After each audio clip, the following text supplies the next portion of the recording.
Okay, it's number 30. Pom, I might just let you go here because we've done a few previews together, and I think when we spoke about Harry, Charlie came up. I think even when we spoke about Jack Silvani, Charlie came up. This is your boy.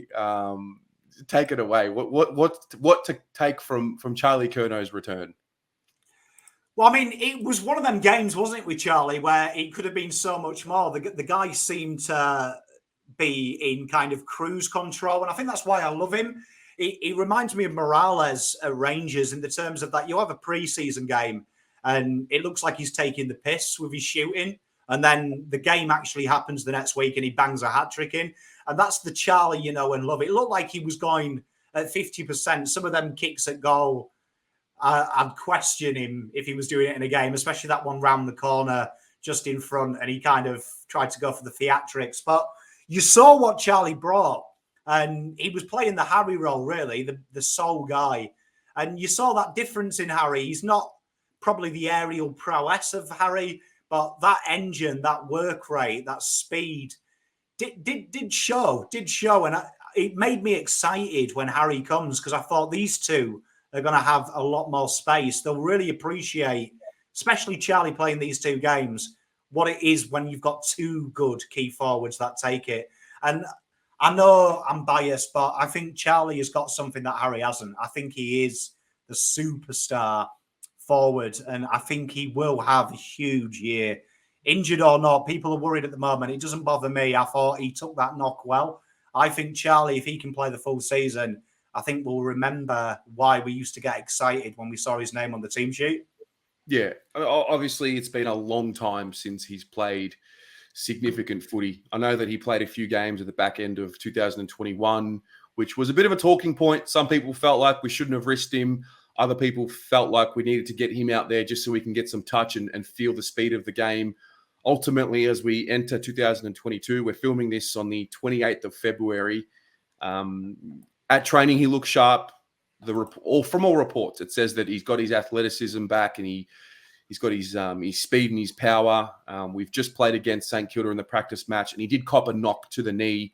And they mentioned that he was okay and that it might have been a bit of a jarring of the knee. And in essence, I think the shining light of that situation is that he's copped a knock to the knee and come through unscathed. And I wonder if that gives him more confidence, knowing that, hey, copped a bit of a knock, nothing serious happened.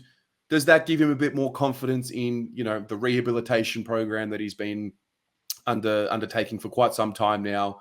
I think the other subplot to the Charlie Curnow story in the return is about Andrew Russell. I know there's a bit of criticism around the high performance and the constant injuries. I don't think you can really blame Russell much for a lot of these injuries, but I think in terms of putting a program in place to get Charlie back to his best, that's the exciting part. Charlie is someone who makes the imagination run wild. He does something special.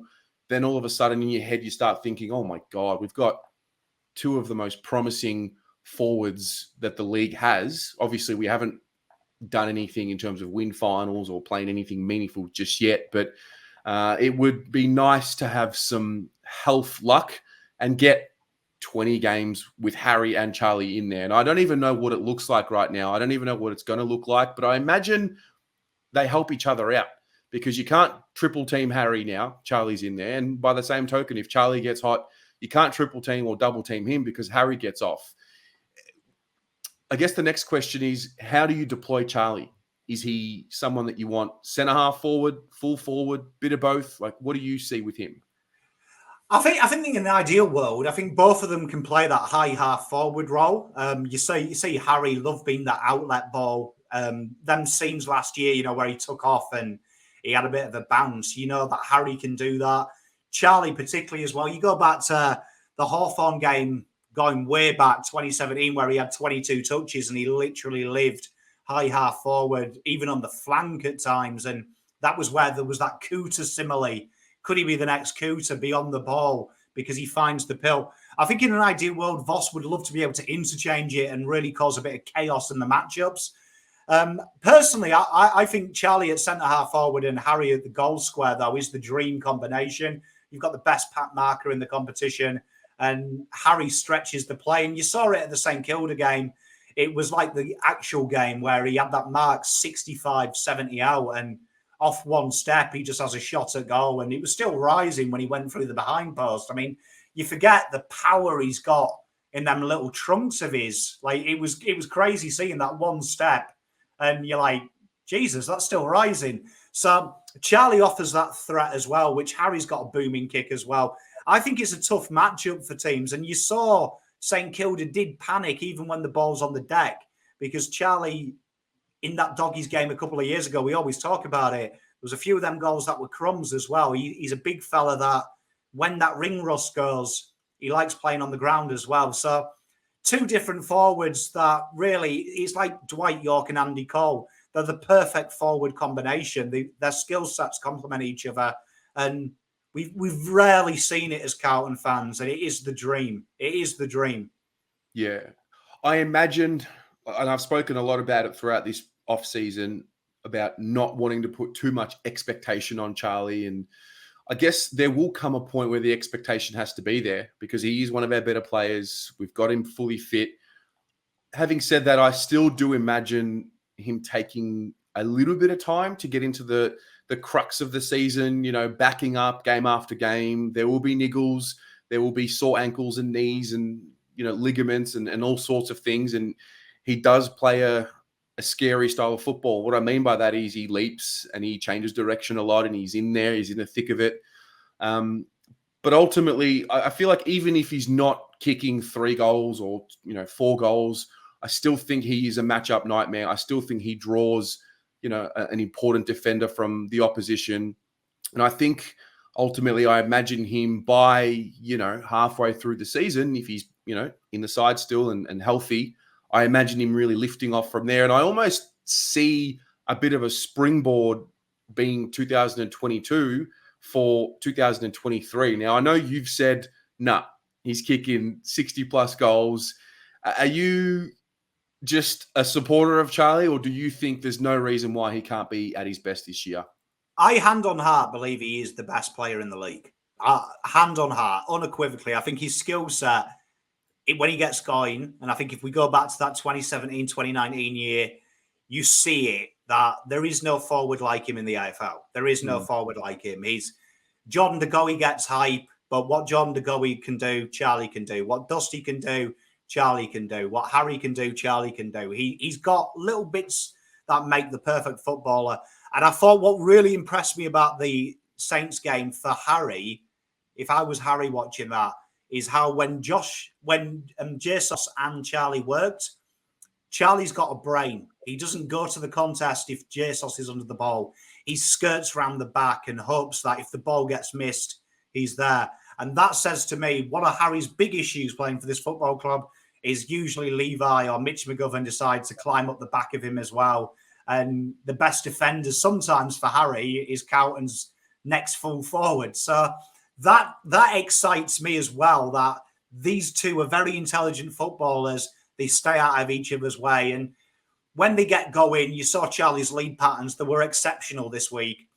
Imagine that with Harry being on the other end as well, leading in another direction. I guarantee you now, Richmond are hoping and praying Harry doesn't get up for round 1, because the last thing they want to do is deal with both of the guys. 1, you can do. 2, it's going to be a bit of an issue. Yeah, absolutely. I mean, if you look at 2021, our second leading goal kicker was Eddie Betts with 27 goals. Might need to check me on that. But the point I'm trying to make is that he's gone. We definitely need an established second forward to provide, 30, 35 goals. I don't think that's an unreasonable ask for someone of Charlie's talent. I think 30 at a minimum at a base level would be good. And then if we have a third goal kicker that can find a way to kick 22 to 25, I think that holds us in good stead. What are your predictions ultimately for Charlie? I think it'll be a 40-plus year minimum. I still stand by. I think he will be our leading goal kicker. I really do. I think if you go back to that 2018 year, what turns me on about Harry, we were battered. And what turns me on about Harry and Charlie is they've done it in losing things. But I think history shows Charlie has always been better in losing efforts when he did play that 2018 year. And that was a pitiful side, probably the worst side. well, certainly the worst side I remember. And he had 34, and he did it with ease. He did it with ease. Look at the guys kicking to him now. Chera, Walsh. That's instantly better than anything that was in 2018. Both of them guys will be doing it. And I think there's a bit of competitiveness in them. I did hear a bit of banter when they were warming down at training between them. And that's what we want. We want these two guys saying, no, I'm the leading goal kicker. And we want that internal rivalry. And I think we've got it now. We've got two superstar forwards. All right. Well, you guys at home, let us know what you think about Charlie Curnow's year. Do you still have that fear inside you when you see him play, or do you have confidence that we're going to be able to get, 17, 18 plus games from Charlie? And let us know what you think the season will hold for him.